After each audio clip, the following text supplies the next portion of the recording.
پہلی بات یہ کہ وہ اس کوشش میں ہے کہ ہرکلیوناس چاہے ہرکل کا جانشین بنے، اس میں شک والی کوئی بات نہیں۔ کونستانس نے کہا، ملکہ چاہتی ہے کہ شاہ ہرکل صحت یاب ہو جائیں، اس لیے اسے خوش کر رہی ہے۔ وہ دراصل شاہ ہرکل کو خوش رکھنے کی کوشش میں ہے، کیونکہ وہ اپنے بیٹے کو ان کا جانشین بنانا چاہتی ہے۔ میرا شک پھر بھی وہیں قائم ہے، میریا نے کہا۔ شک یہ ہے کہ ملکہ کی رضامندی سے طبیب شاہ ہرکل کو غلط یا زہریلی دوائیاں دے رہا ہے، جن سے ان کی صحت بڑی تیزی سے گرتی جا رہی ہے۔ میرا خیال ہے طبیب ایسی جرت نہیں کر سکتا۔ کونستانس نے کہا، ہمیں یہ بات ابھی کسی سے کرنی ہی نہیں چاہیے، اگر کی تو بتانا پڑے گا کہ یہ بات تمہاری زبان سے نکلی ہے۔ میں جانتا ہوں اس وقت سلطنت روم پر حکومت ملکہ مرتینہ کی ہے، اس تک تمہارا نام پہنچا تو وہ تمہیں قتل کروا دے گی۔ اگر ملکہ پھر کبھی تمہیں طبیب کے ہاں بھیجے تو پھر یہ راز نکلوانے کی کوشش کرنا۔ میں راز اگلوانا چاہتی ہوں، میریا نے کہا۔ ہرکل کی صحت پہلے ہی گر گئی تھی، اب اسے احساس ہوا کہ مکوکس غداری کر گیا ہے تو اسے بہت دکھ ہوا، اور گرتی ہوئی صحت پر اس کا اثر بہت بڑا پڑا۔ اس نے اس مسئلے پر غور ہی نہیں کیا کہ مکوکس نے غداری کی تھی یا دانش مندی کا ثبوت دیا تھا۔ مکوکس کا موقف یہ تھا کہ اب رومی فوج اسلامی لشکر کا مقابلہ کرنے کے قابل نہیں رہی۔ اس نے سوچا تھا کہ بجائے اس کے کہ مسلمان پورے کا پورا مصر لے لیں، ان کے ساتھ معاہدہ کر کے انہیں وہیں تک رکھا جائے جہاں تک وہ آ گئے تھے۔ وہ قلعہ بابلیون کو مسلمانوں سے بچانے کی فکر میں تھا۔ بابلیون اور قلعہ روزہ جو نیل کے وسط میں ایک جزیرے میں تھا، بہت ہی اہم اور مستحکم مقام تھا۔ مکوکس یہ دونوں قلعے اور گرد و نواح کا علاقہ مسلمانوں سے بچا کر رکھنا چاہتا تھا، اور اسی کے پیش نظر اس نے عمرو بن عاص کے ساتھ معاہدہ کر لیا تھا۔ لیکن ہرکل نے اس کا یہ استدلال سنا ہی نہیں یا مانا ہی نہیں۔ وہ تو مکوکس سے اس سازش کا انتقام لے رہا تھا جس کے تحت مکوکس نے ہرکل کو قتل کروانے کی کوشش کی تھی۔ مکوکس کی قسمت کا فیصلہ کر کے ہرکل کی جسمانی اور ذہنی حالت بہت ہی بگڑ گئی۔ یہ اس کا ذہنی رد عمل تھا۔ طبیب اسے دیکھ گیا اور پھر طبیب کی بھیجی ہوئی دوائی کھا لی تو اس نے پیغام لکھنے والے آدمی کو بلایا اور سپہ سالار عمرو بن عاص رضی اللہ تعالیٰ عنہ کے نام پیغام لکھوایا۔ اس نے مکوکس کا کیا ہوا معاہدہ منسوخ کر دیا اور مسلمانوں کو بڑے ہی برے نتائج کی دھمکیاں لکھیں۔ اس کا مطلب یہ تھا کہ مسلمان کسی معاہدے کے بغیر مصر سے نکل جائیں۔ پیغام لکھا جا چکا تو ہرکل نے قاصد کی بجائے ایک ایلچی کو بلوایا اور پیغام اسے دے کر کہا کہ بہت تیزی سے بابلیون پہنچے اور یہ پیغام مسلمانوں کے سپہ سالار تک پہنچائے۔ کاتب جب پیغام لکھ کر ہرکل کے حکم سے باہر نکلا تو ایک ملازمہ نے اس کے کان میں کہا کہ اسے ملکہ مرتینہ بلا رہی ہے۔ کاتب اس کمرے میں چلا گیا جہاں ملازمہ نے اسے بتایا تھا کہ ملکہ اندر بیٹھی انتظار کر رہی ہے، بیٹھو اور ایک پیغام اور لکھو۔ مرتینہ نے قاصد سے کہا، اس پیغام کا ذکر کسی کے ساتھ نہ ہو، ذرا سا بھی شک ہوا کہ تم نے کسی کو بتایا ہے تو اس کے فوراً بعد تم اس دنیا میں نہیں ہوگے، میں تمہیں اس رازداری کا انعام دوں گی، لکھو۔ وہ آدمی بیٹھ گیا اور مرتینہ جنرل تھیوڈور کے نام پیغام لکھوانے لگی۔ اس وقت تھیوڈور مصر کے قلعہ بند شہر بابلیون میں تھا۔ کاتب پیغام لکھ چکا تو طبیب کی طرح اس کاتب کو بھی ملکہ مرتینہ نے سونے کا ایک ٹکڑا دیا۔ کاتب نے سونے کا ٹکڑا ہاتھ میں لے لیا تو اس کے چہرے پر حیرت زدگی کا تاثر آ گیا، اسے اتنے زیادہ معاوضے کی توقع نہیں تھی۔ مرتینہ نے دیکھا کہ یہ شخص سونے کے ٹکڑے کو ہی دیکھے جا رہا ہے تو اس نے اسے کچھ خوشگوار لہجے میں ڈانٹ کر کہا کہ اسے جیب میں ڈال لو اور کسی کو یہ نہ بتانا کہ یہ میں نے تمہیں دیا ہے۔ یہ سن کر کاتب نے بڑی تیزی سے ٹکڑا جیب میں ڈال لیا۔ روم کے اس شاہی خاندان کے پاس اس قدر کثیر خزانہ تھا جس کا حساب و کتاب ان کے پاس بھی نہ تھا۔ ایک کاتب کے لیے صرف ایک ٹکڑا ایک خزانہ تھا، لیکن ملکہ مرتینہ کے لیے اتنا سونا ایسے ہی تھا جیسے ایک تنکا اٹھا کر باہر پھینک دیا ہو۔ کاتب باہر نکلا تو ملازمہ نے اندر آ کر مرتینہ کو بتایا کہ ایلچی آ گیا ہے۔ مرتینہ نے ایلچی کو اندر بلا لیا۔ ایک پیغام میرا بھی لیتے جاؤ، مرتینہ نے کہا، تم جانتے ہو کہ میرے پیغام کسی اور کو نہیں دکھائے جاتے۔ مصر پہنچو گے تو جنرل تھیوڈور کو تنہائی میں میرا یہ پیغام دینا، کسی اور کو پتہ چل گیا تو جانتے ہو اس کی سزا کیا ہے۔ مرتینہ نے ایلچی کو بھی سونے کا ایک ٹکڑا دیا جو ایلچی نے لے کر فوراً جیب میں ڈال لیا۔ اسی وقت ایلچی ہرکل کا الگ اور مرتینہ کا الگ پیغام لے کر مصر کو روانہ ہو گیا۔ اس کا سفر خشکی کا بھی تھا اور پھر اسے بحیرہ روم بادبانی جہاز میں پار کرنا تھا۔ ناظرین، سپہ سالار عمرو بن عاص کے نام ہرکل کا یہ پیغام دسمبر 640 عیسوی کے ابتدائی دنوں میں بزنطیہ سے چلا ہوگا۔ یہ دسمبر کے آخری ہفتے کے وسط میں منزل پر پہنچا۔ مجاہدین کا لشکر بابلیون کا محاصرہ کیے ہوئے تھا، اس لیے سپہ سالار عمرو بن عاص اسے باہر ملے۔ عمرو بن عاص نے ہرکل کا پیغام پڑھا اور اپنے سپہ سالاروں کو اس طرح بلایا جیسے انہیں کوئی خوشخبری ملی ہو۔ سلار دوڑے آئے۔ عمر بن عاص نے انہیں ہرقل کا پیغام پڑھ کر سنایا۔ اس میں لکھا تھا کہ معاہدہ منسوخ کر دیا گیا ہے اور اب مسلمانوں کا مقابلہ مکوکس کی بجائے دوسرے جرنیلوں سے ہوگا۔ ہرقل نے کچھ ایسے الفاظ بھی لکھے تھے کہ کوئی حکمران اپنی قوم کے کسی غدار کا طے کیا ہوا معاہدہ تسلیم نہیں کیا کرتا۔ ہرقل نے یہ بھی لکھا تھا کہ پیشتر اس کے کہ تمہاری ہڈیاں مصر کی مٹی میں مل جائیں، تم زندہ و سلامت مصر سے نکل جاؤ، بابلیون کو فتح کرنا تمہارے بس کی بات نہیں۔ اللہ کے شیرو، عمر بن عاص نے سلاروں سے کہا، ہرقل کی یہ دھمکی ہمارے لیے کوئی نئی بات نہیں۔ مکوکس ہمیں یہی دھمکیاں دیتے دیتے معاہدے پر آمادہ ہو گیا تھا۔ کیا تم سمجھے نہیں کہ رومیوں کے پاس سوائے دھمکیوں کے اور کچھ بھی نہیں رہا؟ بابلیون کا معاملہ صرف اس لیے کچھ مختلف ہے کہ یہ بہت ہی مضبوط قلعہ ہے، اسے ایک طرف سے نیل کا تحفظ حاصل ہے اور یہ خندق بڑا ہی کارآمد دفاعی انتظام ہے۔ ہمارے مجاہدین کو نیل بھی نہیں روک سکا اور صحرا بھی روکنے میں ناکام رہے ہیں۔ انشاءاللہ تم بابلیون کو بھی سر کر لوگے۔ خدا کی قسم میں ہرقل کو اس دھمکی کا جواب دینا چاہتا ہوں۔ سپہ سالار عمر بن عاص نے بابلیون کو سر کرنے کا پلان سالاروں سے صلاح و مشورے کر کے بنا رکھا تھا۔ وہ منتظر تھے کہ ہرقل معاہدہ منظور کرتا ہے یا نہیں۔ یہ فیصلہ ہو گیا تو سپہ سالار نے بابلیون پر حملے کا حکم دے دیا اور کہا کہ چند ثانیہ وقت بھی ضائع نہیں ہونا چاہیے۔ سالار دوڑے گئے اور اپنے اپنے دستوں کو اکٹھا کر کے سپہ سالار کا حکم سنایا اور جوش بھی دلایا۔ ہر مجاہد کے کانوں میں ہرقل کی دھمکی ڈالی گئی اور کہا گیا کہ اس دھمکی کا جواب زبانی نہیں بلکہ عملی طور پر دیں گے۔ سپہ سالار عمر بن عاص نے دیکھا کہ ان کا لشکر خندق اور قلعے کے درمیان آ گیا تھا۔ قلعے اور خندق کا درمیانی فاصلہ خاصا زیادہ تھا۔ معاہدہ تو ہو گیا تھا لیکن عمر بن عاص دور اندیش سپہ سالار تھے۔ انہوں نے پہلے ہی اپنے سالاروں سے کہہ دیا تھا کہ مکوکس نے وقت حاصل کرنے کے لیے یہ معاہدہ کیا ہے اور کہا ہے کہ اس معاہدے کی منظوری ہرقل سے لینا ضروری ہے۔ دراصل مکوکس کمک کا منتظر تھا۔ عمر بن عاص کو خیال آیا کہ پہلے ہی وقت زیادہ گزر گیا ہے اور ابھی تک معاہدے کی منظوری نہیں آئی۔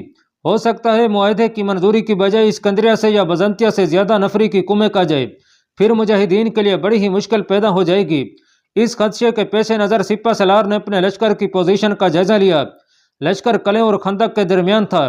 سپہ سالار عمر بن عاص کو یہ خطرہ نظر آنے لگا کہ کمک دریا کے راستے آئے گی اور اس طرف کے دروازے سے اندر چلی جائے گی۔ ایسا ہو سکتا ہے کہ رومی خندق میں پانی چھوڑ دیں اور اندر سے فوج باہر نکال کر حملہ کر دیں۔ اس صورت میں مجاہدین کے لیے پیچھے ہٹنا خطرناک ہو جائے گا۔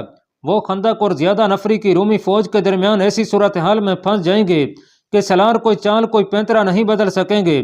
مجاہدین نے یہ خندق اس صورت میں پار کی تھی کہ نیل کے اتر جانے سے خندق کا پانی بھی دریا میں واپس چلا گیا تھا۔ سپہ سالار کو معلوم نہیں تھا کہ خندق میں پانی چھوڑنے کا کوئی اور انتظام ہے یا نہیں۔ خطرہ یہ نظر آ رہا تھا کہ کوئی اور انتظام ضرور ہوگا۔ ان خطروں اور خدشوں کے پیش نظر سپہ سالار نے یہ احتیاطی تدابیر اختیار کی کہ معاہدے کی منظوری یا نامنظوری آنے سے پہلے ہی تمام لشکر کو حصار خندق سے باہر نکال لائے۔ محاصرہ برقرار رکھا گیا۔ سپہ سالار نے سالاروں سے کہہ دیا تھا کہ خندق کسی اور طریقے سے عبور کر لیں گے۔ قلعہ بند رومیوں نے جب دیکھا کہ مسلمان پھر خندق میں سے گزر کر پیچھے چلے گئے ہیں تو ان کے جرنیلوں نے ایک اور چال چلی۔ وہ فوج کو تو باہر نہ لائے، یوں کیا کہ منجیقیں باہر لے آئی اور شہر کے چاروں طرف نصب کر لیں۔ ان کے ساتھ تیر اندازوں کی ایک فوج باہر آ گئی جسے آگے بڑھ کر حملہ نہیں کرنا تھا بلکہ ایک مقام پر رک کر مجاہدین کے لشکر پر تیر پھینکنے تھے۔ رومیوں کو ایک سہولت یہ حاصل تھی کہ خندق اور قلعے کے درمیان پھلوں کے باغات تھے اور پھلوں کے درخت جھنڈ در جھنڈ چاروں طرف پھیلے ہوئے تھے۔ یہ درخت خاصے گھنے تھے۔ رومی تیر انداز ان درختوں پر چڑھ گئے اور مجاہدین کے لشکر پر تیر پھینکنے لگے، ساتھ ہی منجیقوں سے پتھر آنے لگے۔ مسلمانوں کے پاس بھی منجیقیں تھیں اور تیر دور پھینکنے والی کمانیں بھی۔ انہوں نے منجیقوں کی سنگ باری کا جواب سنگ باری سے دینا شروع کر دیا اور تیروں کے جواب میں بے تحاشا تیر اندازی کی، لیکن رومی تیر انداز چونکہ درختوں پر چڑھ گئے تھے اس لیے نظر نہیں آتے تھے۔ درختوں کی آڑ اور سہولت ملنے کی وجہ سے رومی زیادہ فائدہ حاصل کر رہے تھے۔ سپہ سالار نے اپنے لشکر کو تیروں سے بچانے کے لیے اور پیچھے ہٹا لیا۔ شام کے بعد جب رات تاریک ہو جاتی تھی تو صاف پتہ چلتا تھا کہ رومی خندق میں کچھ کر رہے ہیں۔ رات کو تیر اندازی رک جاتی تھی، پھر بھی کوئی مجاہد آگے نہیں جاتا تھا کہ ذرا سے شک پر رومی تیروں کی بوچھاڑیں پھینکنے لگیں گے۔ رومی اپنے آپ کو اس قدر آزاد اور محفوظ سمجھنے لگے تھے کہ انہوں نے دروازے کھول رکھے تھے۔ تیر انداز آزادی سے اندر آتے جاتے تھے۔ ایک تیر انداز دستہ دن بھر تیر اندازی کرتا اور شام کو اندر چلا جاتا اور اس کی جگہ تازہ دم دستہ آ جاتا تھا۔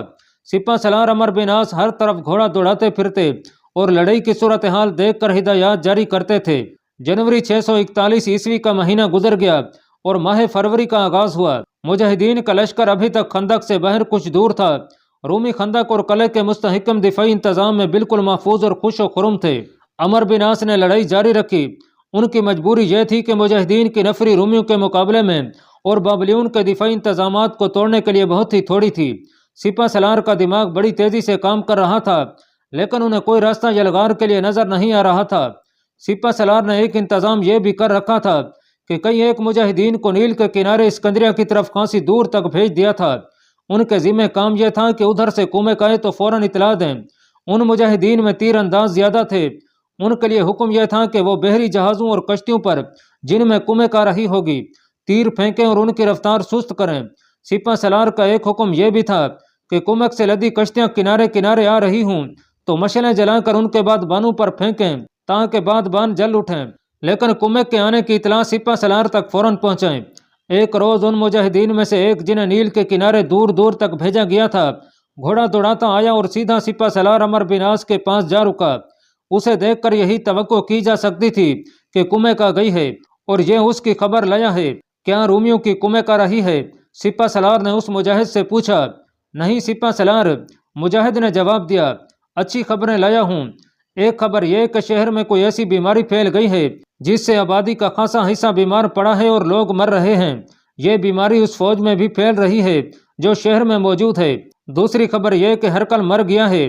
تیسری خبر یہ کہ کومک کا دور دور تک نام و نشان نہیں اور فوج کے لوگ برجوں پر چڑھ چڑھ کر اس طرف دیکھتے رہتے ہیں جس طرف انہیں کومک کے آنے کی توقع ہے۔ سپہ سالار کو یہ خبریں سن کر بڑی ہی خوشگوار حیرت ہوئی۔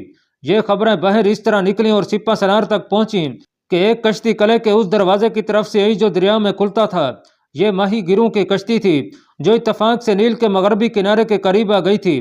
وہاں جو مجاہدین موجود تھے انہوں نے کشتی کو روک لیا اور پوچھا کہ شہر کے اندر کیا حال ہے۔ ماہی گیروں نے انہیں یہ خبریں سنا دی اور مجاہدین نے انہیں چھوڑ دیا۔ سپہ سالار نے اسی وقت تمام سالاروں کو بلایا اور انہیں یہ خبریں سنا کر کہا کہ اب توقع رکھی جا سکتی ہے کہ رومی فوج کا حوصلہ مزید کمزور ہو جائے گا۔ رومی فوج کے جرنیل اپنے بادشاہوں کی خوشنودی کی خاطر ہی لڑا کرتے تھے اور ان کا بادشاہ مر گیا تھا۔ اس کے برے اثرات کو نظر انداز نہیں کیا جا سکتا تھا، لیکن اس کا یہ مطلب نہ لیا جائے۔ عمرو بن عاص نے سالاروں سے کہا کہ کومک آئے گی ہی نہیں۔ یہ تو ہو ہی نہیں سکتا کہ ہرقل کو مصر کی یہ خبر نہ پہنچی ہو کہ مسلمان بابلیون تک پہنچ گئے ہیں اور وہ کومک نہ بھیجے۔ مرنے سے پہلے اس نے کومک بھیجنے کا حکم دے دیا ہوگا، لہٰذا ہمیں بابلیون سر کرنے میں مزید جوش و خروش پیدا کرنا ہوگا۔ ہرقل کی موت کے متعلق بعض مورخوں نے لکھا ہے کہ مارچ 641 عیسوی میں مرا تھا، لیکن مستند تاریخ 11 فروری 641 عیسوی ہے۔ ہرقل سلطنت روم کا آخری جنگجو اور جابر بادشاہ تھا۔ وہ زندہ و سلامت تھا تو روم کی طاقت بھی سلامت تھی۔ یہ تو اللہ کی راہ میں جہاد کرنے والوں کا جوش ایمان تھا کہ ہرقل کو پے در پے شکستیں دی تھیں، لیکن سپہ سالار عمرو بن عاص اور امیر المومنین حضرت عمر رضی اللہ تعالیٰ عنہ کہا کرتے تھے کہ رومی کسی بھی وقت قدم جما کر جوابی یلغار کر سکتے ہیں۔ یہ تو وہ سانپ تھا جو مرتے مرتے بھی ڈس جاتا تھا۔ بہرحال اللہ تعالیٰ نے مجاہدین کے ساتھ اپنا وعدہ پورا کیا اور ان کی کامیابی کے راستے کھول دیے۔ تاریخ اس حقیقت کی گواہی دیتی ہے کہ اللہ تعالیٰ نیکوکار بندوں کے ساتھ ہے۔ عمرو بن عاص کو تو یہ اطلاع ملی تھی کہ ہرقل مر گیا ہے، لیکن انہیں یہ معلوم نہ ہو سکا کہ اس کی موت کے بعد بزنطیہ میں کیا صورتحال پیدا ہو گئی تھی۔ انہیں یہ بھی معلوم نہ تھا کہ ملکہ مرتینہ نے جنرل تھیوڈور کو الگ اور خفیہ پیغام بھیجا ہے اور یہ پیغام اپنا اثر دکھائے گا۔ پہلے اس پیغام کی بات ہو جائے تو بابلیون کے اندر کی کیفیت کا پتہ چل جائے گا۔ کسی بھی مورخ نے ملکہ مرتینہ کے پیغام کا پورا متن نہیں لکھا، اس کا لب لباب یا اختصار لکھا ہے۔ اس پیغام سے صاف پتہ چلتا تھا کہ ملکہ مرتینہ نے جنرل تھیوڈور کو اپنے حسن کا اور انعام و اکرام کا اسیر بنا رکھا تھا۔ تھیوڈور اس کا مدح سرا ہی نہیں تھا بلکہ اس کا غلام بنا ہوا تھا۔ مرتینہ نے اسے لکھا تھا کہ شاہ ہرقل کی زندگی کا اب کچھ پتہ نہیں، کیونکہ اس کی صحت تیزی سے گر رہی ہے اور وہ روز بروز نڈھال ہوتا جا رہا ہے۔ اس نے لکھا تھا کہ تم جانتے ہو کہ میں اپنے بیٹے ہرقلیوناس کو سلطنت کے تخت پر بٹھا کر تاج اس کے سر پر رکھوں گی۔ ضروری ہے کہ عرب کے ان مسلمانوں کو مصر سے نکالو، پھر میں یہ کہنے کے قابل ہو جاؤں گی کہ شاہ ہرقل نے تو شکست تسلیم کر لی تھی، لیکن میرے بیٹے نے شکست کو فتح میں بدل دیا ہے۔ یہ خیال رکھنا کہ کسی قیمت پر بابلیون مسلمانوں کے ہاتھ نہ چڑھے۔ تم جانتے ہو کہ میں اس کے عوض تمہیں کیا دوں گی۔